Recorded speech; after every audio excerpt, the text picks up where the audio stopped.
Boa noite. Hoje, doutor, para mim é um motivo de muita alegria de estar aqui hoje fazendo uma live com o senhor. Já faz quanto tempo, né, doutor? Verdade. Boa noite, Eleonora. O prazer é recíproco, tá? É muita alegria estar aqui com você e participar dessa live. Ah, doutor, eu gostaria que o senhor se apresentasse, que muitas pessoas conhecem o doutor Leonardo Ferreira, que é americana, né? Não é só americana, né, doutor? Eu sei que o senhor é tão conhecido na nossa região metropolitana, né? Eu posso falar isso porque as pessoas falam qual médico geriatra que tem aqui, né? E as pessoas falam, e o senhor tem um legado muito bonito. Eu gostaria que o senhor se apresentasse um pouquinho, o porquê que o senhor foi escolher essa especialidade geriatra, doutor? Uma especialidade tão gratificante para nós idosos, viu, doutor? Porque eu também já estou Sim. também, viu? A história da geriatria vem lá de trás, né? Porque assim, eu fiz faculdade, entrei na faculdade de medicina em 1995, né? Me graduei em 2000. Em 2005, na Unicamp, eu fiz, né, pós-graduação em geriatria, fiz outros cursos também, né, correlatos. E a história da geriatria veio da minha família mesmo, porque a minha avó paterna e a minha avó materna, elas sempre contavam histórias, né? E quando nós nos encontrávamos, né, em família, e eu sempre admirava escutar as histórias. Eu sempre gostei, tive muita ligação com o idoso, com as minhas avós. Então, aquilo, de uma certa forma, influenciou, sem dúvida nenhuma, na minha preferência de especialidade, né? Que sempre foi a área clínica, atendimento clínico. Eu falo que o médico ele tem que gostar de gente, né, para Exatamente. trabalhar. Então, Sim. assim, e eu, como clínico, acabei aprofundando a especialização na geriatria por conta dessa influência das minhas avós, né? Ah, Algo que de bom. família mesmo. Que gostoso. Eu fico muito feliz. É, mas muito feliz mesmo, doutor. E hoje a nossa live vai ser muito gostosa de fazer essa live com o senhor, porque tem muitas pessoas que logo de manhã, hoje, a hora que eu fui na Hidro, Leonora, eu quero acompanhar a live, então, assim, é um motivo de muita alegria. E eu tenho certeza que vai vir muitas perguntas, as pessoas que estão nos assistindo podem fazer pergunta, que o doutor Leonardo hoje está Excelente. aqui para responder todas as dúvidas que está guardadinha lá e às vezes as pessoas têm vergonha de falar, viu, doutor? Isso, pode tirar da gaveta, Pode tirar da né, e gaveta. colocar aqui para nós. Ah, que bom. Eu vou começar com uma primeira pergunta, assim, doutor. Quais os exames médicos e avaliações de rotina são recomendadas para os idosos? Na geriatria, nós chamamos assim de avaliação geriátrica ampla, né? Então, se é uma avaliação ampla, quando você faz uma consulta geriátrica, a ideia é você abraçar o paciente em todas as direções, né? Então, exames especificamente, é difícil relatar quais seriam os exames elegíveis, porque cada paciente tem uma particularidade, tem uma comorbidade, tem uma patologia já prévia, e também isso é dependente da questão da geração que esse paciente está. Então, por exemplo, um paciente que tem 60 anos, um paciente que tem 70 anos, que tem 80 anos, tem 90 anos, são abordagens diferentes. Mas eu poderia dizer para você que uma avaliação, pelo menos semestral, uma consulta médica semestral, com exames laboratoriais, com exame clínico, com anamnese direcionada, é importantíssimo para esses pacientes desses grupos etários. Sim, sim. Doutor, às vezes as pessoas falam assim, idosos, não, idosos, a pessoa fala depois da faixa etária 60 anos. Não, doutor, 40 e poucos anos hoje, a gente já tem que nos cuidar, né? Exatamente. Nosso envelhecimento biológico, ele começa a partir dos 30 anos, né? 30 anos. Isso, nós chamamos de, o termo técnico seria homeostenose, né? Que na verdade é a diminuição do nosso ritmo de multiplicação celular. Isso acontece a partir dos 30 anos, começa a acontecer. Se a gente puder traçar uma comparação, né, com uma curva de crescimento, né, uma, uma elipse, né? Você começa desde o nascimento a crescer, você passa pela infância, você passa pela adolescência, você chega na idade adulta. 30 anos seria o ápice da sua juventude, né? A Sim. partir dos 30, nós começamos a diminuir essa proliferação celular, essa multiplicação, e aí começa, de fato, o nosso envelhecimento. Diminui a produção de colágeno, né? Os nossos tecidos começam a diminuir a produção celular, começa o envelhecimento propriamente dito. E aí a importância, né, de fazer uma avaliação, um acompanhamento desde essa idade. Eu acho que 30, 40 anos seria aí uma idade razoável para você já começar a ter o contato com o geriatra, né? Ah, que legal. Ah, eu acho que quem tá em pergunta aí já, Eduarda? Porque ela. Tem? Por enquanto não, Léo. Não. Pode Pessoal, continuar. pode estar fazendo suas perguntas aí. Eu fiz uma pergunta que eu já tirei minha dúvida aí, com 30 anos aí, viu? A gente já pode já assinar, a ficar de anteninha já ligada, né, Sim, doutor? sem dúvida. Já é uma idade que marca aí o começo do nosso envelhecimento, propriamente dito, né? Sim. Doutor, quais são as medidas preventivas que os idosos podem adotar para reduzir o risco de doença relacionada na idade? Eu acho que tudo que se refere a hábitos saudáveis, né, é importante nesse sentido de prevenção, né? Então,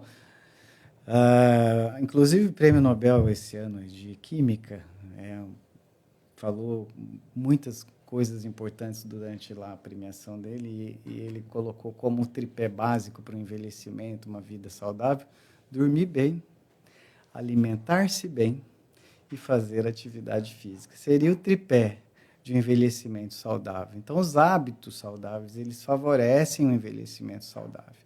E muitas vezes esses hábitos saudáveis, eles nos desviam de doenças que estariam, assim, entre aspas, programadas no nosso DNA.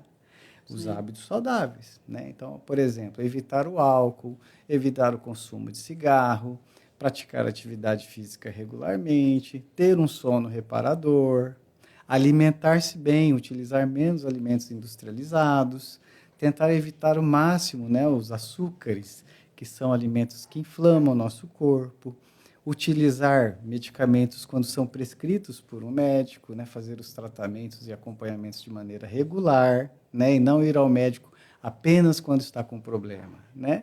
É aquilo que você acabou de falar, é fazer uma prevenção também. Sim. Então, eu acho que o tripé seria dormir bem, comer bem e fazer atividade física. Doutor, o senhor fala aí de dormir bem. E a gente veja que esse dormir bem, eu sei que a gente tem uns hábitos, né? São os hábitos viciosos, né, doutor?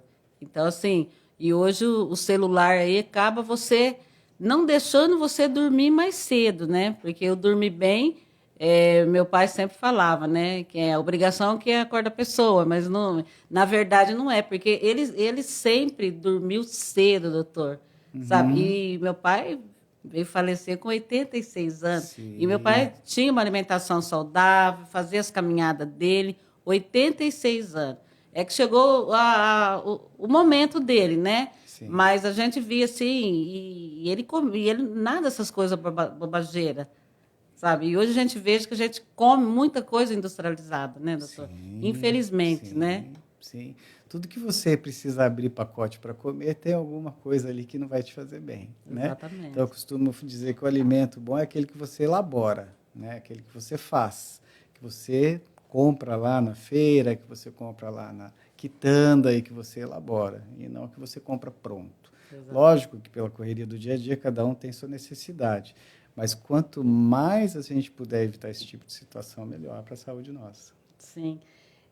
Existe um programa de exercício físico específico adequado para os idosos que possa ajudar a manter a saúde de mobilidade, doutor?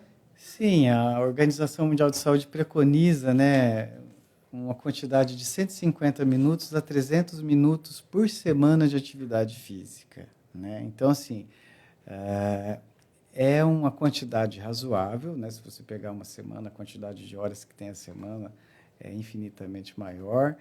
E 150 minutos a 300 minutos seria aí o básico para você manter um corpo bem atualizado na questão da memória muscular, na questão da sua mobilidade, né? É lógico que para cada idoso e para cada, como eu disse, década de idade, você tem algumas restrições. Não dá para você pegar um idoso de 90 anos e falar para ele fazer crossfit, né? Sim, Muitas vezes sim, ele pode gerar aí uma fratura, gerar uma sim. sobrecarga articular, enfim. Mas atividade física regular, dentro da condição e do status físico de cada um, com frequência, é importante. Muito bem, Tá? muito bem. Então, a atividade física aí é muito importante. Quais são os sinais de alerta de problemas de saúde comuns na terceira idade que os idosos devem observar e relatar? Eu acho que essa leitura do que você sente é muito importante. E muitas vezes é difícil, né, o paciente conseguir fazer a leitura do que ele sente. Mas vamos lá. Pacientes que apresentam mudanças de hábito intestinal abruptamente, ou seja, o intestino que tinha um hábito X passa a ser mais frequente ou passa a ser mais constipado, menos frequente, né? Dores de cabeça frequentes, persistentes, recorrentes, né? Dores também em qualquer parte do corpo, né? De forma sistemática, de forma repetitiva, né? Então, a dor é um termômetro também que a gente utiliza muito para fazer diagnóstico. A questão do seu hábito intestinal, do seu hábito gastrointestinal, alimentar, né? Se você começa a perceber que você está se alimentando e não está tendo a mesma performance de esvaziamento do seu estômago, náuseas recorrentes, vômitos, enfim, qualquer mudança do seu estado de saúde que dure mais do que 3, 4 dias já é um alerta para você procurar uma avaliação médica, na minha opinião. Sim, ô, doutor, e às vezes os idosos, assim, a família acaba entendendo bastante os idosos, né? E às vezes a gente fala assim que os idosos voltam a ser criança, né? A gente tem aquele cuidado. E às vezes a gente percebe, doutor, que eles querem chamar a atenção da família. Então, mesmo que ele está tudo certinho, que a família fez tudo bonitinho para ele, mas ainda não está bom. Aí ele quer chamar a atenção de alguma forma. O que o senhor pode falar para explicar para as pessoas assim, ser um alerta, como que a família pode tratar quando fica assim, para a gente estar preparada, né? A gente chama isso de somatização, porque, convenhamos, né, o idoso, quando ele, por exemplo, não tem o seu parceiro, sua parceira, né, nem sempre isso é possível, né, um casal atingir a longevidade juntos, né, a tendência dele é ficar mais solitário, né, a solidão. Então, isso muitas vezes pode potencializar alguns sintomas. Tem muitos pacientes que, quando estão extremamente solitários e começam a desenvolver sintomas depressivos, por exemplo, ou sintomas ansiosos, eles somatizam os sintomas, né? Dores no peito, dores abdominais, alteração também do trânsito intestinal. É lógico que a família que está ali vivendo do lado e participando da rotina do idoso pode ter uma compreensão até onde aquilo é somatização ou não. Mas a minha dica é nunca subestimar, né? É nunca não considerar, né, os argumentos que o paciente apresenta, que o idoso fala. Tem que dar valor, nem que seja escuta, né? Sim, da primeira escuta, né, Da doutor? escuta, exatamente. E quando percebe que aquilo ali está extrapolando a normalidade, procurar um profissional. Sim, sim. Como otimizar a nutrição para atender às necessidades específicas dos idosos? Acho que o senhor falou alguma coisa disso, né? A alimentação, eu falo que o prato tem que ser bem colorido, né? Então você tem que ter uma dieta variada. Você tem que ter o aporte proteico. No idoso, o aporte proteico ele tem que ser maior, né? A necessidade de proteína no idoso ela é maior, até mesmo por conta da questão da perda de massa muscular, que é progressiva com o passar dos anos, e a proteína é um substrato importante para a fibra muscular. Então, sempre priorizar bastante proteína, ou seja, grãos, né, carnes, ovo, leite, quando o paciente não tem intolerância ao leite, né? As verduras também são alimentos muito importantes, as leguminosas, frutas, enfim, carboidratos também na dose certa. E a minha recomendação é sempre evitar o açúcar, né? O açúcar puro é sempre bom a gente evitar. Quando tiver vontade de comer um doce, procura o açúcar da fruta, né? Come uma banana, come um morango, né? Ingere uma fruta para saciar essa Mamão, né, vontade do doutor? doce. O açúcar é um alimento muito inflamatório, causa muitos problemas para o nosso organismo. Sim, tem pergunta aí, Eduarda? Tem sim, Léo. A Edileuza, ela falou assim: boa noite, Leonora. E boa noite, doutor Leonardo. Uma dúvida: noite, tenho Edileuza. 55 anos. Já posso passar com o médico geriatra? Já pode sim, viu, Edileuza? Já está no momento oportuno para isso. A Neuza também falou assim: doutor, você tem alguma recomendação sobre a saúde mental dos idosos? Sim, eu acho que a saúde mental, como nós falamos agora há pouco, a questão da somatização e da solidão também, é importantíssima, né, a saúde mental. E o que nós poderíamos assim dar de maior dica para a saúde mental, que ajudaria demais, seria a atividade física. O exercício físico ele ajuda muito na melhoria das suas condições de ansiedade, por exemplo. Ajuda muito na qualidade do seu sono. Então, o sono reparador, ele vai produzir um dia melhor e vai produzir sintomas de prazer melhor para as pessoas. Então, a atividade física seria aí um ponto-chave, né? É óbvio, quando as pessoas já tentaram de tudo e não obtiveram êxito, uma avaliação, um tratamento médico, um tratamento psicológico também, Para se também é encontrar, né, pertinente. doutor? Para se encontrar, Para né? se encontrar, exatamente. Entendi. Eu vejo, assim, porque a gente conversa tanto com a população e eu percebo nas minhas ida e volta aí, eu percebo que às vezes a pessoa ela não se encontra em casa, mas na atividade, doutor, aquilo que ela não fala dentro de casa, mas aí ela acha que ela encontra com umas amigas, sabe? E aí conversa, doutor. Falei, não acredito que essa pessoa é tão tímida em casa, mas na hora no grupo e conversa, né? É um momento de não só exercitar o corpo, mas também de socialização. Para eles é importante, né? Então, existem aí na cidade vários grupos de atividades, né? Sim, eu lembro, não cortando o assunto do senhor, eu lembro do grupo que o senhor fazia lá no São Vito. Sim, Lembra, doutor? sim, fizemos lá por muitos anos. Muitos Nós nos anos. reuníamos lá semanalmente para discutir saúde e lá tínhamos outras coisas, né? Houve uma época que fazíamos teatro, ginástica, Sim. O senhor tocava o violão para eles, né, tocava doutor? violão também.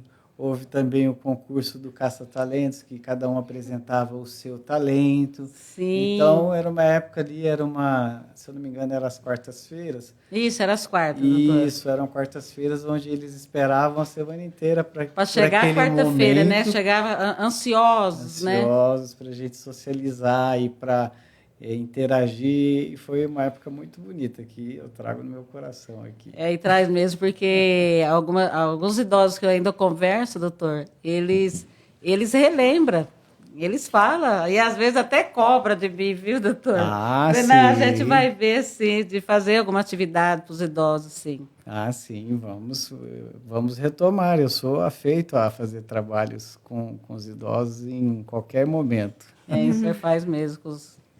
É necessário revisar os medicamentos atuais dos idosos? Existem possíveis interações medicamentosas que devem ser consideradas, doutor? Sem dúvida, né? O paciente idoso, nós falamos a questão da polifarmácia, né? Então, os pacientes, principalmente os idosos, que já passaram por muitos profissionais, por muitos especialistas, muitas vezes eles têm um portfólio de medicamentos, às vezes, na maioria das vezes, quero dizer assim, redundantes, né? Medicamentos repetidos, né? Medicamentos que fazem interações que produzem neles sintomas que pioram a qualidade de vida deles.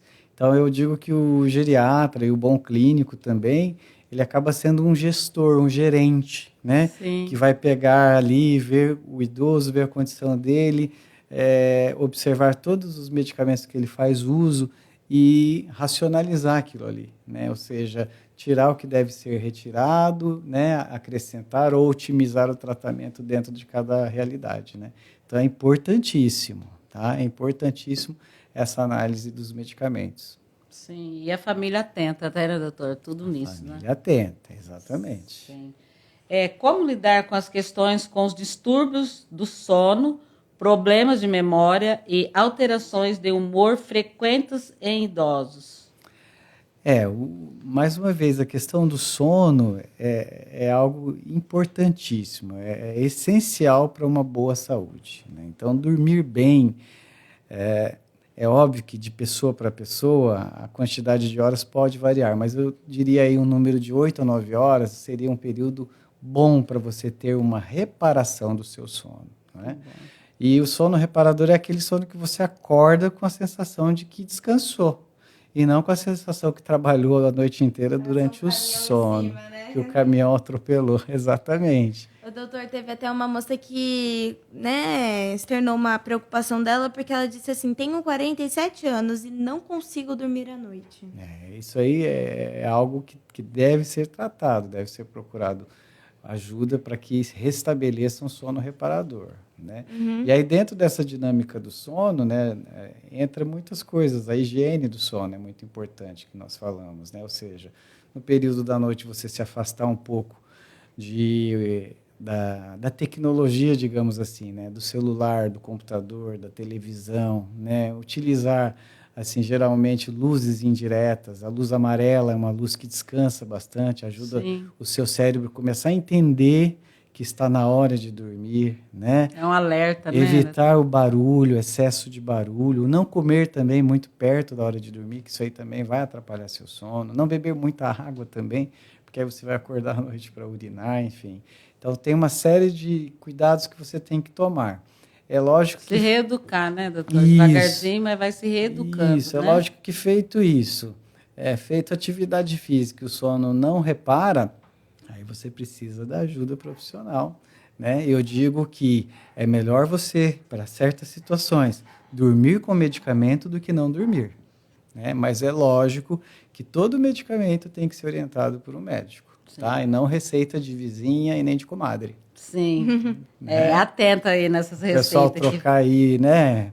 Pegar emprestado o medicamento, não pode. Muito interessante o senhor dizer isso, porque até mesmo eu que sou jovem, a tecnologia atrapalha muito. No entanto, que eu troquei a luz do meu quarto, troquei por uma amarela também, porque estava tendo insônia e não conseguia dormir. Então, a tecnologia tem até agravado esses sintomas e imagino que para os idosos tenha ficado até mais difícil para aqueles que utilizam da tecnologia, né, hoje em dia. Sim, exatamente. O excesso de luz, o excesso de ruído estimula muito o córtex cerebral e isso atrapalha o cérebro entender que é hora de deitar e dormir. Sim, principalmente os jovens, né, doutor, que está na preparação aí dos vestibular, a preparação para a faculdade.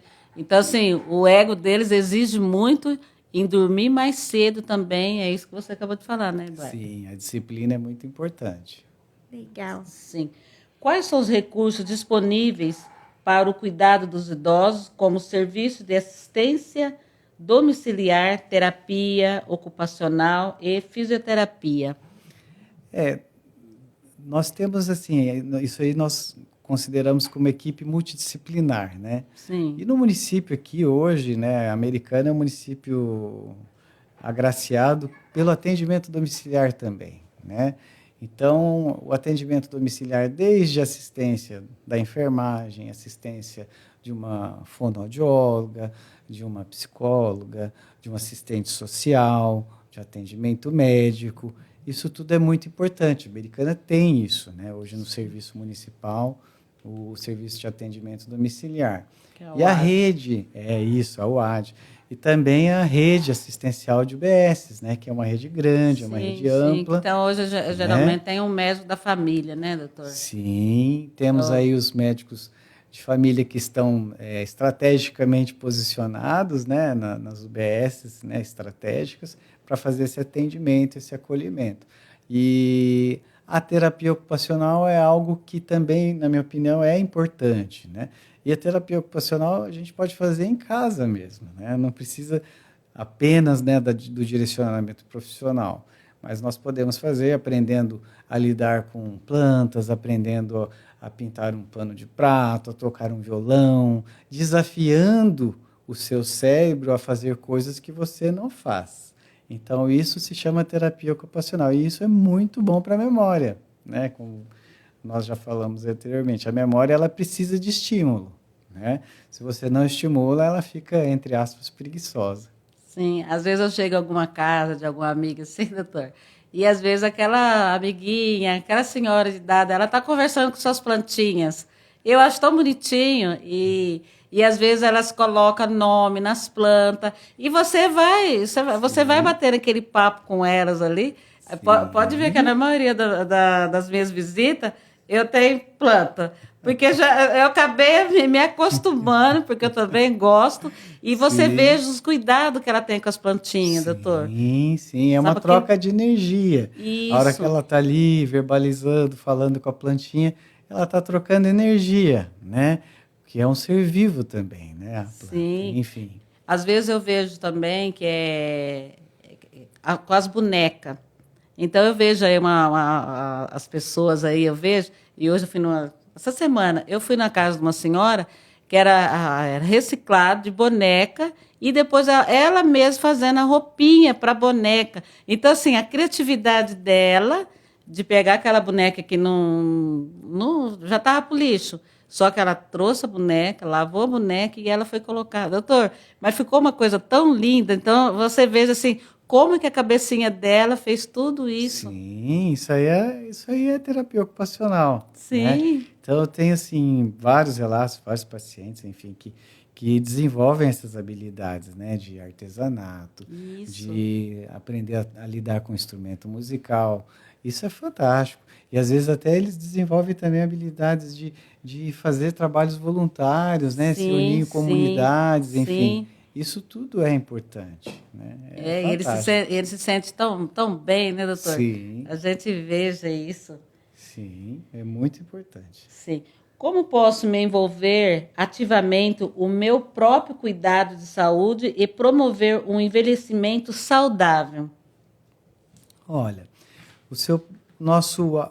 eu acho que entra aí a questão de nós termos uma leitura, né, das nossas sensações, do nosso próprio corpo, né, do nosso aspecto de saúde, sempre procurar, né, hábitos saudáveis, como nós já falamos também, atividade física, um sono reparador, uma alimentação saudável, né, enfim, evitar maus hábitos, né, então evitar bebidas, evitar cigarro, evitar substâncias que podem, né, causar malefícios para o nosso organismo. Então, esse autocuidado engloba tudo isso, né? Você se olhar no espelho, se sentir bem, né? Sim. A questão de se sentir feliz, contente com a própria aparência é importante também. Eu digo que não é vaidade, né? Isso é saúde. Na hora que você se olha no espelho e se sente bem. E é a questão do amor próprio, né? De se amar, né? Sim. O amor tem que ser muito grande, autoestima, né, na sua autoestima, enfim, tudo isso aí. Sim. Tem uma pergunta aqui, Duda. Essa aqui, doutor, eu conheci ela. Essa é aquele caso que eu falei para o senhor, mas eu tenho que contar a historinha. É a dona Dirce. Meu nome é Dirce, sou do bairro Jardim Guanabara e eu quero fazer um agradecimento do doutor. Ele cuidou da minha mãe, a Ana. Volta, Duda. A Ana, ele consultava ela em casa. Eu tenho muita gratidão por ele. Obrigada. Aí o senhor vai estar lembrando que a dona Dirce era do Guanabara. Eu lembro. O senhor lembra? Lembro, sim. Muito obrigado, Dirce, pelo carinho, pelas belas palavras, né? Enfim, foram muitas experiências que eu dividi com famílias, né? Cuidando de pacientes. Então, muito obrigado pelo carinho. Não, e foi gostoso, doutor, porque ela falou assim, com tanto carinho, quando o senhor cuidava da mãe dela, e é gostoso, porque eu sei que o senhor tem realmente esse carinho. Então, isso é o legado que o senhor traz dentro do seu coração. Então, assim, Muito que Deus obrigado. continue abençoando imensamente a vida do senhor e toda a sua família. Muito Qual- obrigado. Qual que é o- Doutor, Oi. temos perguntas aqui. Você comentou sobre a UBS, que é uma rede grande, né, de assistência à saúde pública. E aí uma pessoa falou assim, o médico geriatra, ele pode pedir exames específicos? Tipo, por exemplo, uma ressonância magnética? É uma preocupação dos cidadãos. Pode sim. O especialista na área de geriatria, ele tem autonomia para solicitar todos os exames que são pertinentes, né, na saúde do idoso. Então, exames de imagem, né, exames laboratoriais, enfim, todos os exames que forem necessários. Pode sim, tem autonomia Ô, sim. doutor, se a pessoa estiver assim, sentindo aquela necessidade que ela precisa fazer um exame, ela pode chegar para o doutor e pedir para que ele passe o exame que seja mais específico. Eu acho que a melhor questão é o paciente, primeiro, passar para o médico o que ele sente, qual que é a expectativa dele, porque muitas vezes aquele exame que ele pensa ser o certo não é o certo, né? Então, por isso que é importante a avaliação do médico, né? Hoje, com informação, o Dr. Google fala tudo, né? Então, nós temos muitos médicos dentro de casa, né? Que vão lá no Google, consulta, enfim. Mas a interpretação, né, nem a inteligência artificial não vai substituir a mente humana, né? Sim. Principalmente no quesito da área médica, porque existe um raciocínio que tem que ser treinado, né? A faculdade é justamente para isso, a experiência, a expertise que a gente desenvolve.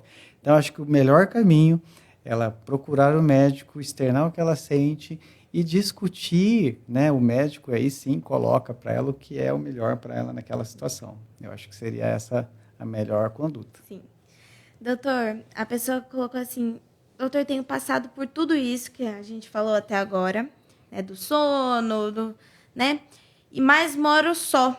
Isso será uma solidão ou ela deve ir atrás de um médico geriatra para ver mais a fundo? Eu acho que se ela tem já essa alteração do sono, a solidão em si não seria o gatilho único para a insônia, né? Vamos dizer assim.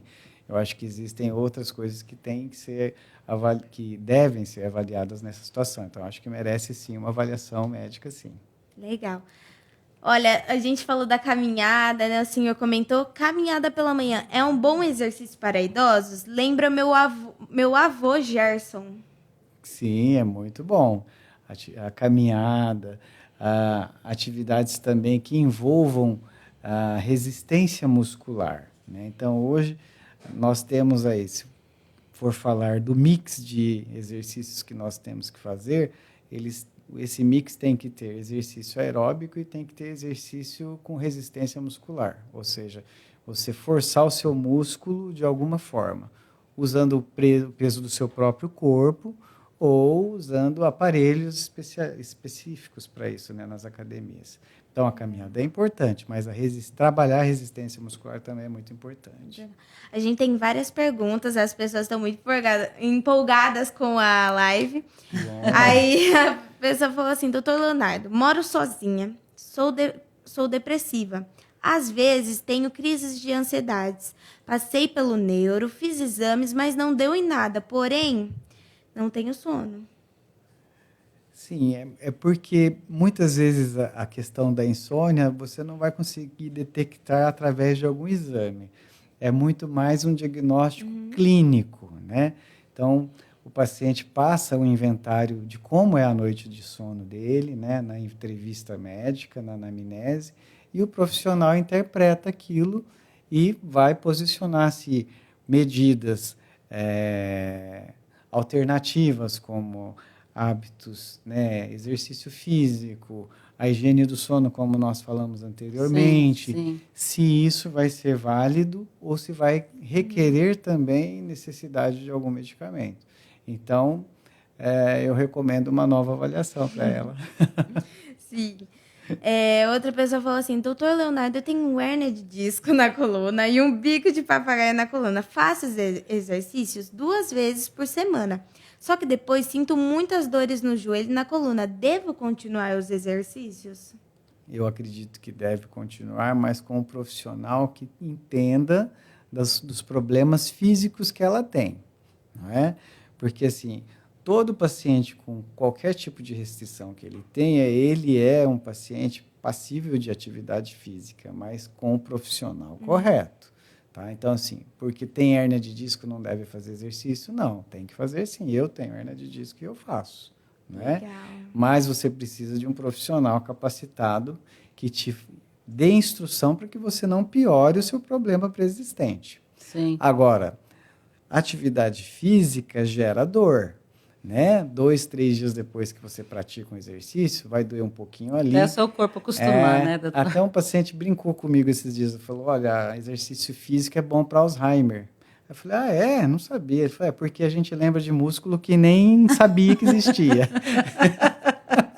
Então, dói mesmo, né? Mas é óbvio, se você começar a piorar os problemas que te levaram a fazer atividade física, essa instrução não está sendo bem elaborada, né? Então, é bom ter um profissional capacitado. Legal. Olha, a Edila também comentou novamente. Aqui no meu bairro, alguns anos atrás, tinha uma oficina no posto médico. Foi muito importante. Infelizmente, não tem mais. Sim. Triste, né? Algumas vezes essas situações. Sim, eu acho que tem que ter um incentivo por parte, né, dos órgãos públicos em incentivar essas oficinas, grupos, né? Essas terapias, né, doutor? Isso, eu acho que isso depende muito mais de organização do que investimento. Sim, sim. Hoje a gente veja, né, doutor, está tendo muito crescimento, que antes as empresas hoje já tem um treinamento, antes dos profissionais, como fala, as pessoas que trabalham, os funcionários. Os funcionários hoje, né, já tem uma terapia para eles, né? Tem algumas empresas hoje que já exigem isso para depois trabalhar. Né? Muito interessante. Tem muita empresa hoje que faz uma terapia. Se preocupa com a saúde mental do funcionário. Isso, né? Isso. Isso. Tem também as atividades nos intervalos, né, das jornadas de trabalho. Né? Então, isso é muito importante. Hoje é importantíssimo as empresas que incentivam essas iniciativas. Aí. Sim. Aliás, de que essas atividades, né, tanto que promove a saúde mental e física dos funcionários, também permite que eles tenham um envelhecimento saudável também, né, no futuro. Sem dúvida nenhuma. Cria ali um bom hábito para o colaborador dele, né? Além do mais, eu acredito que para a própria empresa o colaborador vai ter um rendimento bem melhor. Sim, sim. Vai investir no funcionário melhor, né? Para que ele vai ter uma boa qualidade na própria empresa dele, né, doutor? Exatamente. Cuidando dos seus funcionários. A gente tem observado essa visão, né? Sim. Da comunidade empresarial, né? Muitas empresas têm abordado essas iniciativas. Ô, Léo, eu acho que essa é uma pergunta até para você.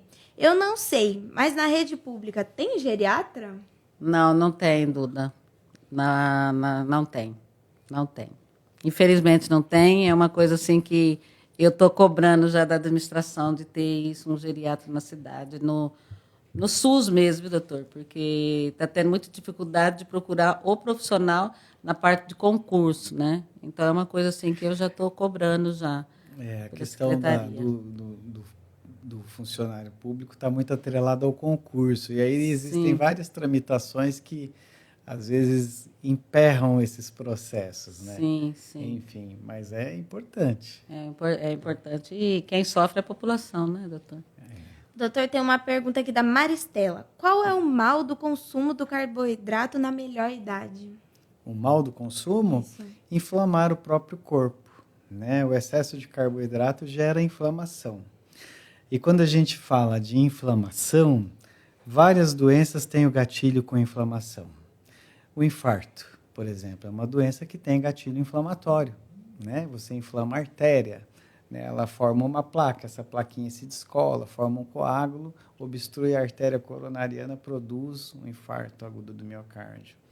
Tumores também têm como gatilho fatores inflamatórios. Então, se você falar assim, açúcar pode dar câncer? Pode.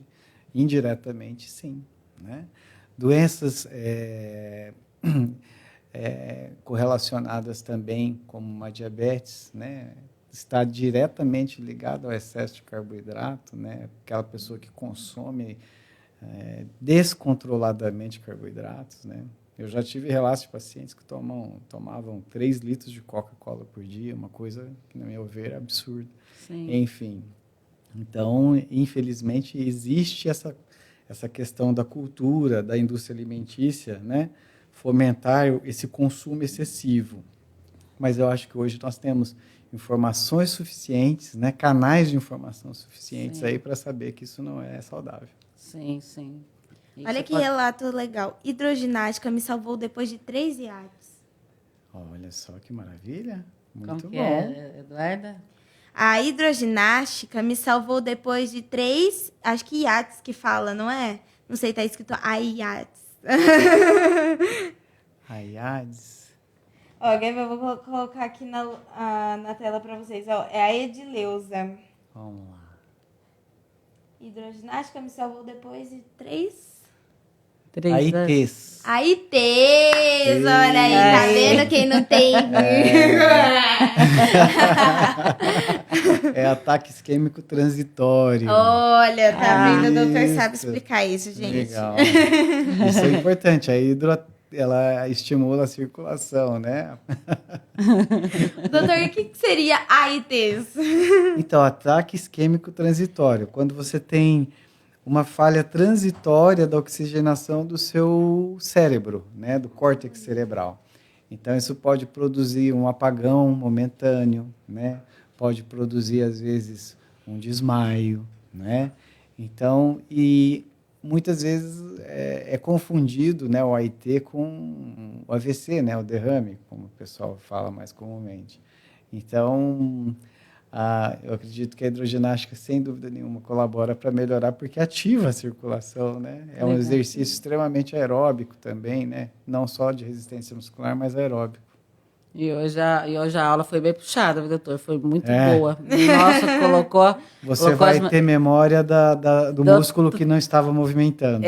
Doutor, as mulheradas lá, porque ele separou o grupo para lá, para cá, mas foi muito bom, viu? Isso aí. Mas foi muito bom, bom aí. mesmo. Tem mais pergunta aí, Eduarda? Tem sim. A Lídia perguntou assim: eu gostaria de saber por que demora tanto a marcar consulta na área da saúde. Ai, Lídia, me chama lá no Zap no particular, que eu vou ter uma resposta para você, tá bom? É isso aí. Doutor, você teria mais alguma dica, além de atividade física, que eu sei que é essencial, se consultar com médicos especialistas, falamos também do sono, né? E da alimentação, alguma dica que você fala assim, olha, essa dica aqui é de ouro. Eu acho que hidratar é muito importante, beber bastante água, tá? Eu acho que a água também é um santo remédio, né? E qual que seria a quantidade ideal de hidratação? De 40 a 50 ml por quilo, né? Dia. Então, se você pegar uma pessoa de 60 quilos, 3 litros de água por dia, aproximadamente, né?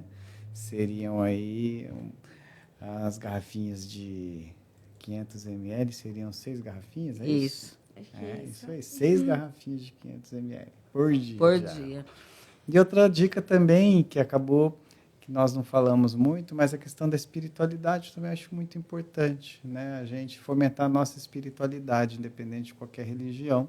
Sim. Né? Independente do seu credo, eu acho que a espiritualidade, a pessoa espiritualizada, ela também é mais saudável. Tá? Sim, porque ali acaba tendo, cada uma pessoa ali, doutor, ela vai ter uma função para fazer. Então vai ficando aquela rotina dela, mas uma rotina saudável, né, doutor? Sim, sim. Né? Independente que seja, em qual crença que seja, né? Sim, sim. Exatamente. Isso é muito bom. Tem mais pergunta aí, Eduarda? Por enquanto não. Aliás, pessoal, esse é o momento de vocês, né, fazerem mais perguntas para o doutor aqui responder. O pessoal está gostando muito aqui. Palestra maravilhosa. Que aula. Obrigado, gente. Estão gostando muito mesmo. Mas é gostoso. Ó, a Laine, estou. Um abraço, Laine. Olá, que legal. que legal. A Edileuza, realmente, Edileuza, foi muito boa a hidro hoje. Ela estava com você? Ela estava lá hoje. Então tá bom. Ela estava hoje lá. E a Dirce também, essa que a mãe do senhor cuidou da mãe dela, ela faz hidro lá junto comigo também. Ah, que bom. Gostoso. É muito bom. Doutor, acho que já passou de mais de 20 minutos. Eu quero que o senhor faça suas considerações finais. Se deixar aqui, eu tenho assunto com o senhor até amanhã, doutor, porque eu falo mesmo, viu? Não, enfim, é muito bom. Quero te parabenizar pela iniciativa, né, de fazer essas discussões, essas lives, porque é um momento que a gente consegue, de repente, aproximar um pouquinho mais das pessoas, né? Isso. Tirar as dúvidas que elas possuem e também incentivá-las ao autocuidado, incentivá-las a priorizar a saúde delas, né? Entender que isso é um bem que não tem valor, né? A nossa saúde é o nosso maior bem, e cuidar bem da nossa saúde é muito importante. Então, assim, parabéns a você, obrigado a todos que participaram aí da live, foi um prazer, né? E que vocês continuem cuidando da saúde de vocês como a maior riqueza de vocês, tá bom? Essa é a minha mensagem. Obrigada, doutor. Eu que agradeço. E não vai ficar por aqui nossa live, doutor. Eu sei que tem mais temas muito importantes aí, que eu tenho certeza que esse bate-papo nosso, doutor, está tirando muitas dúvidas de muitas pessoas aí fora, viu? Então, assim, é um meio que eu vi para chegar mais perto da população. Sim. E eu agradeço, assim, todos os profissionais que vêm, que participam, que eu ouço aí fora. Nossa, aquela live, inclusive, hoje tem uma pessoa que está trabalhando à noite, nossa, está colocando foninho lá e está trabalhando e colocando. Então, você veja até onde a gente está chegando com as nossas lives. Aqui, cidade vizinha, aqui Santa Bárbara. Então, isso a gente veja o conteúdo da live, né? Então, assim, eu agradeço os profissionais, agradeço o senhor, viu? Imagina, eu que agradeço. Foi um prazer e conte comigo para as próximas. Obrigada. Eu vou procurar mesmo. Olha, doutor, só tenho agradecimento a você. É o melhor médico de Americana, que fez por mim não tem preço. Gratidão, disse a Aurora. Aurora, muito obrigada pela palestra, muito bom. Todo o carinho com a saúde é válido. Obrigada pelo conhecimento. Bom, eu que agradeço a todos vocês pelo carinho. Muito, de coração. Muito obrigado. Isso.